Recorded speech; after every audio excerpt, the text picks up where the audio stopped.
ایک تاثر یہ ہے کہ کچھ ایسے معاملات ہیں جن کی طرف آپ کی توجہ نہیں گئی، بڑے معاملات ہیں. مثال کے طور پہ بڑا معاملہ کیا ہے؟ انسانی حقوق کا. تو انسانی حقوق کی ہمارے ہاں پامالی کا سلسلہ بہت زیادہ، بہت وسیع، اور اس کے کئی پہلو ہیں. اس کی طرف آپ کی توجہ ہمیں. نہیں، میرے خیال میں آپ نے مجھے پورا سنا نہیں. میرے تو سارے بیان ہی اسی پر ہوتے ہیں، حقوق العباد پر. میرے تو پچھلے 30 سال سے بیان سارے اسی پر ہیں کہ میں نے سوسائٹی میں انسانیت کو ابھارنے کی کوشش کی ہے، انسانی حقوق کو اجاگر کیا ہے. اس کو تو میں نے تسلیم کیا ہے، جو آپ فرما رہے ہیں میں نے اسے تسلیم کیا ہے، لیکن اس سوسائٹی میں لوگ لاپتہ ہو جاتے ہیں. آپ نے کبھی اس پہ بات نہیں کی. کیسے لاپتہ ہو جاتے ہیں؟ لاپتہ افراد ہمارے ہاں ایک بہت بڑا مسئلہ ہے. عدالتوں میں کیس چلتے ہیں، لوگ جلوس نکالتے ہیں، مظاہرے کرتے ہیں. دیکھیں، میرے ذمہ ہے دعوت دینا، آگے اس کی امپلیمنٹیشن تو میرے نہ ہاتھ میں ہے نہ میرے ذمہ ہے. میں اللہ کی بات کہتا ہوں، سناتا ہوں، انسانی حقوق بیان کرتا ہوں. باقی آگے کون کتنا لیتا ہے یہ تو میرے بس میں نہیں. یعنی اگر کوئی یعنی خاندان توڑ دیے گئے، کسی خاندان کا سربراہ اٹھا لیا گیا، کسی کا نوجوان اٹھا لیا گیا، یہ ایک انسانی حقوق کی خلاف ورزی ہے نا، اور یہ یعنی حقوق العباد میں آتا ہے. تو اس کو آپ نے کبھی مذمت بھی نہیں کی آپ نے اس عمل کی؟ دیکھیں، ہمارے تبلیغ کا ایک اصول ہے کہ ہم مذمت نہیں کرتے، پازیٹیو بات کرتے ہیں، نیگیٹو بات نہیں کرتے، کسی کو برا نہیں کہتے، اچھائی کو بیان کرتے ہیں. اچھائی کو اتنا بیان کریں کہ برائی اس میں دب جائے. اچھا، میں نے آپ کو ایک مسئلے کی طرف توجہ مبذول کرائی، یہ جو لاپتہ افراد ہیں. اسی طرح ہمارے ہاں عوام کی رائے کو بلڈوز کر دیا جاتا ہے. یعنی کچھ ایسے ادارے پالیسی بنانے لگتے ہیں، ایسے ادارے حکومت پہ قابض ہو جاتے ہیں جن کا یہ کام نہیں ہے. یہ بھی حقوق العباد میں آتا ہے. یہ بھی ہم فیل کرتے ہیں کہ اس پر بھی آپ نے کبھی توجہ نہیں کی. جی، اتنے بے شمار مسائل ہیں. یہ سب سے بڑا مسئلہ ہے میرے نزدیک سب سے بڑا مسئلہ اللہ سے دوری ہے. آپ نے بنیادی مسئلہ اللہ سے دوری کو قرار دیا، اور اللہ کے بندوں کی رائے کو بلڈوز کرنے کو آپ نے کہا کہ یہ اسی کا نتیجہ ہے نا کہ اللہ کے بندوں کو ان کا حق نہ دینا اس وجہ سے ہے کہ وہ اللہ کو نہیں جانتے. اللہ کو جانے تو وہ ایسا کیوں کریں؟ آپ نے موجودہ حکمران عمران خان کی تائید کی، کھلے عام تائید کی، جبکہ ہمارے ہاں یعنی مسلم روایت میں علماء اہل اقتدار سے دور پائے جاتے ہیں. تو حکمرانوں کو جا کے نصیحت کرنا تو ہمارے ذمہ ہے. ان سے مفاد اٹھانا یہ ایک سودے بازی کی بات ہے. تو میں 92 سے وسیم سجاد صاحب تھے پریزیڈنٹ اس وقت، قائم مقام صدر، آج ان سے لے کر موجودہ وزیر اعظم تک سوائے بے نظیر بھٹو شہید کے میری سب سے ملاقات ہوئی ہے. اور میں سب کے لیے پیغام محبت اور نصیحت لے کر گیا ہوں.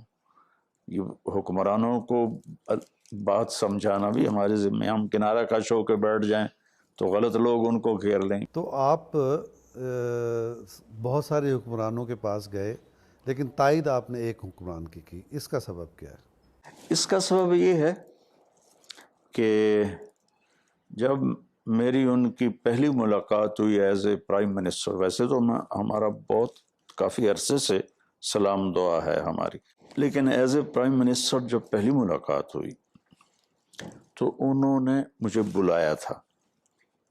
تو مجھ سے کہنے کہ مولانا میں نے آپ کو اس لیے بلایا ہے کہ میں چاہتا ہوں میری یوتھ اپنے نبی کے ساتھ جڑ جائے اور ان کی زندگی کو اپنائے، چونکہ میرے اندر جو تبدیلی آئی وہ اپنے نبی کی زندگی کو پڑھ کے آئی.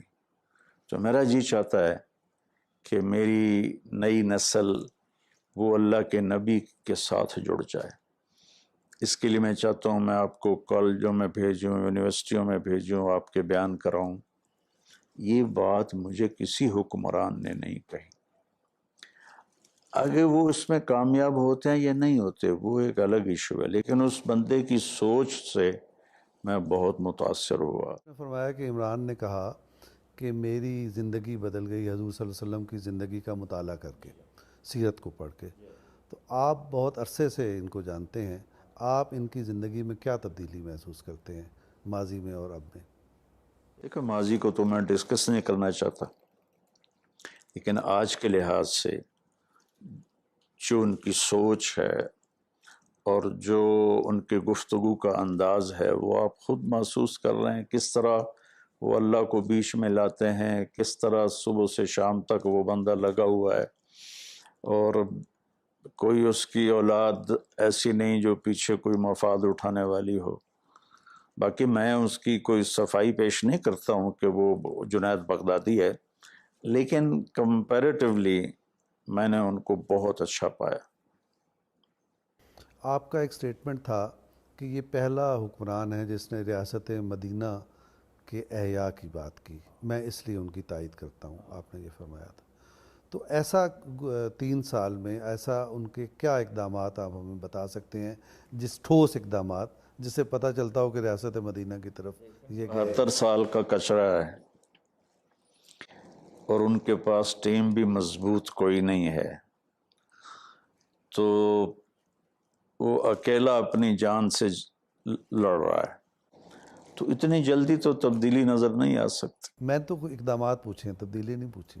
وہ میں اس کے ساتھ تو رہتا نہیں ہوں کہ اس نے کیا اقدامات کیے، صرف بیانات ہیں، میرا تو صرف اس سے ایک ملاقات کا سلسلہ ہے. Face value. جی باقی وہ کیا کر رہا ہے کیا نہیں کر رہا یہ تو جو ساتھ رہتے ہیں ان کو پتہ ہوگا. آپ کے ہاں آپ کی جو گفتگویں ہیں ان میں خواتین کے حقوق پر آپ نے بہت زور دیا، اور خاص طور پہ جو وراثت کا ہمارے ہاں مسئلہ ہے کہ انہیں محروم کرنے کے لیے مختلف ہیلے بہانے اختیار کیے جاتے ہیں. لیکن اس کے ساتھ ہی یہ محسوس کیا گیا کہ ہمارے ہاں ان کی وراثت کو روکنے کے علاوہ بھی خواتین پر مظالم کے بہت سارے طریقے ہیں.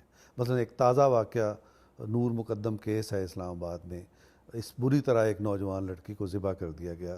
کس کو؟ نور مقدم نام کی ایک لڑکی کا گلا کاٹ کے الگ پھینک دیا گیا. اور ہمارے یہاں ایسے بے شمار واقعات ہوتے رہتے ہیں. ایسے واقعات پر آپ کی توجہ؟ نہیں میں تو صرف وراثت کی بات تو نہیں کرتا ہوں، تو میں تو پوری لائف کو ڈسکس کرتا ہوں. لیکن وہ چیزیں جو معاشرے کو ہلا دیتی ہیں، جیسے یہ تازہ واقعہ ہے، اس کے علاوہ بھی ابھی حیدرآباد میں ایک قتل ہوا ہے، ایک راولپنڈی میں ایک واقعہ ہوا ہے، بے شمار واقعات ہیں. یا جیسے سوات میں ایک خاتون کو کوڑے لگائے گئے تھے، کہ آپ کو یاد ہوگا. تو ایسے ہی ڈرامہ تھا، فیک تھا وہ. تو ایسے موضوعات آپ نے زیر بحث نہیں لائے آپ؟ دیکھیں میں کلی چیزوں پر بات کرتا ہوں، فلاں جگہ یہ واقعہ ہوا، فلاں جگہ یہ واقعہ ہوا، میں ان چیزوں پہ بات نہیں کرتا ہوں. آپ کے بارے میں ایک تاثر یہ ہے کہ آپ کا فوکس اداکارائیں اور اس قسم کے لوگ ہوتے ہیں، لیکن آپ کا کوئی ایکٹیو تعلق عام آدمی سے اس طرح سے نہیں نظر آتا. بات یہ ہے کہ آپ کا کیمرہ کوریج دیتا ہے جب میں ایسے لوگوں کو ملتا ہوں، اور جب میں ایسے غریب آدمیوں سے ملتا ہوں تو کون سا کیمرہ آئے گا اس کو کوریج دینے کے لیے. اب آپ نے بھی ایک برانڈ متعارف کرایا، جو اگر انٹلیکچولی دیکھا جائے تو یہ عمل سرمایہ داری نظام کی تائید کے صورت میں ہمیں نظر آتا ہے. لیکن ایک مغربی تصور دولت کے حصول کا ہے، اس کو آپ نے اختیار کیا. اور یہ جو برانڈ سسٹم اور جس آرگنائز طریقے سے آپ آئے ہیں، یا اس سے پہلے آپ سے پہلے لوگ آئے ہیں، یہ ویسٹرنائز طریقہ ہے. یہ جو شروع کیا ہے نا، میں کوئی 10-12 مدرسے چلا رہا ہوں، اور ہمارے یہاں مدارس کا نظام ہے چندہ ہم مانگتے ہیں.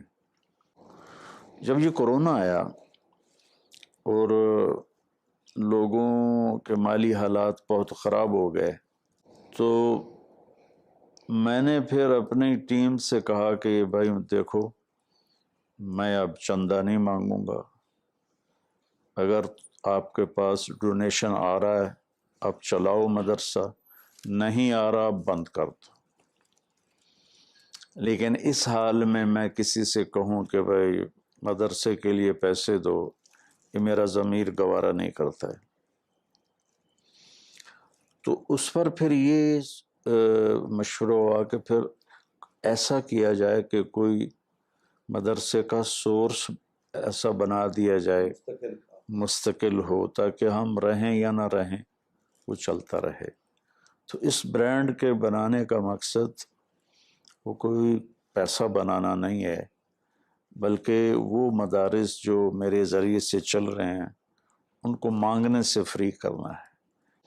تو مجھے کوئی ضرورت نہیں تھی مال بنانے کی یا کمانے کی، صرف اس وجہ سے یہ برانڈ بنایا ہے کہ اس میں باقی دوست بھی ہیں، وہ اپنا پروفٹ لیں گے، لیکن ایک بہت بڑا حصہ اس کا مدرسوں کے لیے ہوگا، اور اس سے ہم انشاءاللہ اپنے مدارس کو زکوٰۃ فری کر دیں گے اگر اللہ نے چاہا۔ گزشتہ کوئی 20 برس سے ہمارے ہاں یہ دیکھا گیا ہے کہ جو دینی مزاج رکھنے والے لوگ ہیں، اور خاص طور پہ اب جو 20 30 40 50 کی عمر میں جا رہے ہیں، ان کے ہاں لائف سٹائل میں تبدیلی آ رہی ہے ان کے ہاں۔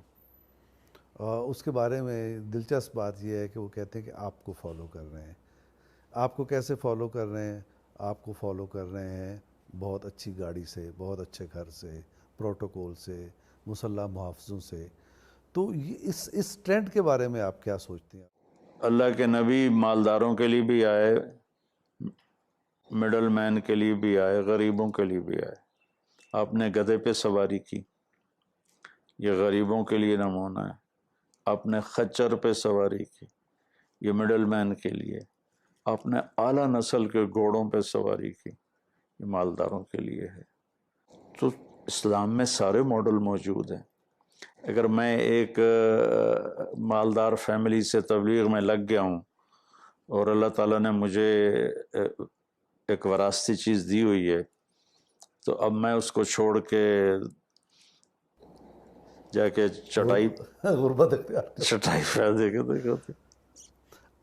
آپ بڑے سحر انگیز خطابت ہے، اور ہمارے ہاں روایت بڑی پرانی ہے خطابت کی، مولانا عطا اللہ شاہ بخاری، شورش کاشمیری، اس کے علاوہ ان گنت علماء کرام۔ آپ نے اپنا ایک مکتب دیا ہے خطابت کا۔ میں آپ سے یہ جاننا چاہتا ہوں کہ خطابت میں افسانوی انداز کی اہمیت کتنی ہے؟ اللہ تعالیٰ نصیحت کو قرآن میں کہانی کے انداز میں بیان کرتا ہے۔ موسیٰ علیہ السلام کا قصہ سناتا ہے، اس میں نصیحتیں ہوتی ہیں۔ تو کہانی کے انداز میں چیز اندر جاتی ہے، اس لیے اللہ نے قرآن میں اس میں کمزور روایت کی گنجائش پیدا ہو سکتی ہے۔ بالکل ہم کمزور روایات پیش کر سکتے ہیں۔ کر سکتے۔